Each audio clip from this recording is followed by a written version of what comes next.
لکه پرون رانه یو ډاکټر تپوسو کو چې اسې دا خلک ټول ماته سلیونی ښکاري، دا روغ نه دي، د دې دماغونه خراب دي. وی چې په دې جنت کې دومره لوی ځای ته څه ضرورت دی، خو یو کوارټر غوندې پکار دی چې سړی پکې اوسېږي. او دومره لوی ځای به چې سل کاله به پاس مزل کې او ګرځې او را ګرځې به، دومره لوی ځای ته څه ضرورت دی؟ نو ما ورته ووی چې ته MBBS ډاکټر یې؟ وی چې او مال مخکې دې څه اراده ده؟ وی انګلینډ ته مې خیال دی چې MRCP وکم. نو مال دومره لوی سفر او تکلیف ته څه ضرورت دی؟ خو سلنډی کمپوډري به دې زده کړی وی او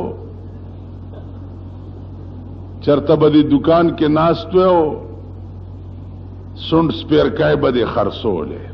اوس لندن ته به ځې او MRCP به کې چې MRCP وکړي او بیا راشي بیا به څه چل کوي؟ جی بیا به زه سپیشلیسټ یم، مخکې به بیا څه کوي؟ واده به کوم، بچی به می، کور مور به دې څه خیالي؟ وی که دولت مې ډېرو ګټلو بنګله منګله به یو.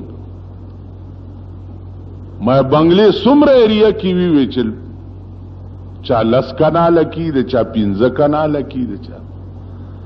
نو مالدا نیت ته اوس نه دی ویلې او کنه چې مال نو نیت څه کې خدا د پلار دې دلته وړو کې غوندې کورکې چې دې کې به اوسېږي کنه. نو بنگلې ته ودی سخیا ویندا جی چې سړی ترقی وکړي نو لوی ځای والا پکار. نو مال په دې ستر ګړون شي چې دا تا په MBBS کړي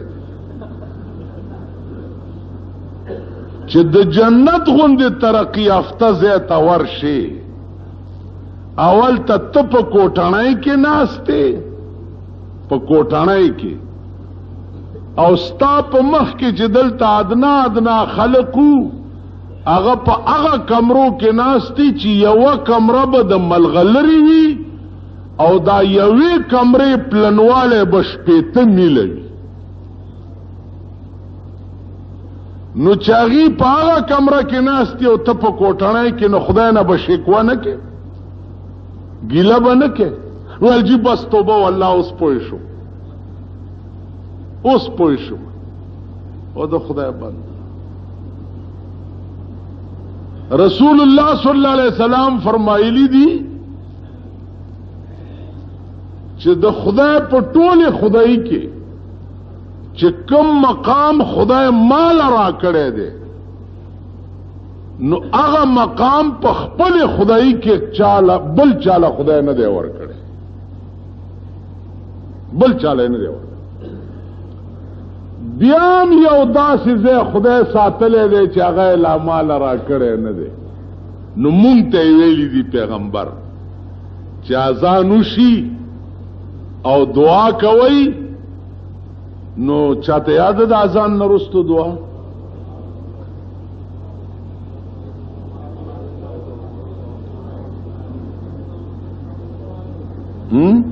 تاسو هټولو ګڼ ګڼ شورو که زه پې څه پوهېږم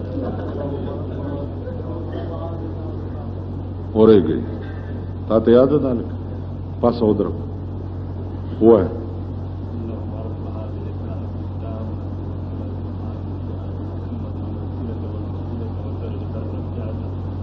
آت محمدا الوسیلة والفضیلة ورپسې والدرجة الرفيعة وابعثه مقاما محمودا.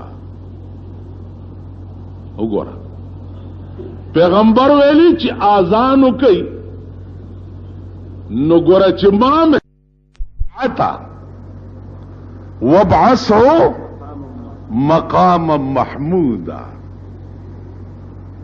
وګوره پیغمبر ویلي چې اذان وکړي، نو ګوره چې مام هیر نه کوي زما خدای ته وایي چې یا الله زمونږ د محبوب ته درجه رفیعه ورکا او وابعثه مقاما محمودا اے الله غ مقام محمود ته ولېګا نو پیغمبر وایي چې سرت به لا داسې دي چې دا غیر صحیح زمام هغه ته نه ده شوی. تاسو خیال را نو ما د پاره بم ده لکه حضرت عمر فاروق رضی الله تعالی عنہ یو صحابی ورته راغی وی عمره ته روانم یا حج ته روانم دعا راته وکړه. حضرت عمر ورته وی چې یا اخیا اخی رور ته وی اخی داغی تصغیر دے اے رور گوٹیا لا تنسانا فی دعائکا اے رور گوٹیا چې مکه تلار شي چې ما په دعا کې هیر نه کې. حضرت عمر ورته وی تاسو خیال راغی یا اخیا لا تنسانا فی دعائکا چې ما په دعا کې هیر نه کې. پیغمبر سردار کونین صلی الله علیه وسلم هغه سردار کونین چې چاته خدای ویلی دی چې والضحا اے حبیبا زما دی د خپل ذات قسم ستا په دې خسته مخ باندې واللیل اذا سجا او اے حبیبا زما د ستا په دې تور زلف و قسم دا سه قسم خدای په هیڅ شي نه ستا په دې مخ مې د قسم وی او ستا په دې زلف مې د قسم وی ما ودعك ربك وما قلا ما تپریخ نه وللآخرة خير لك من الأولى ولسوف يعطيك ربك فترضى اے حبیب ستا په مخ او ستا په زلفو مې د قسم وی چې هغه شی به درکم چې ته پې راضي کېږي. الله څه د عقل خبره ده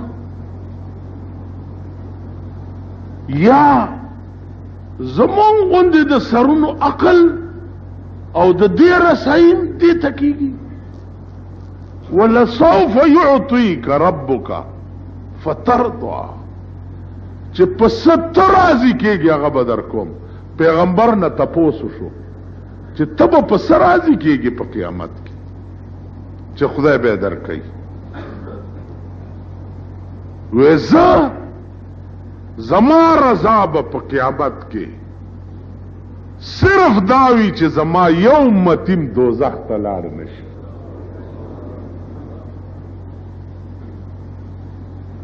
تاسو خیال راغی زما لویه رضا به دایي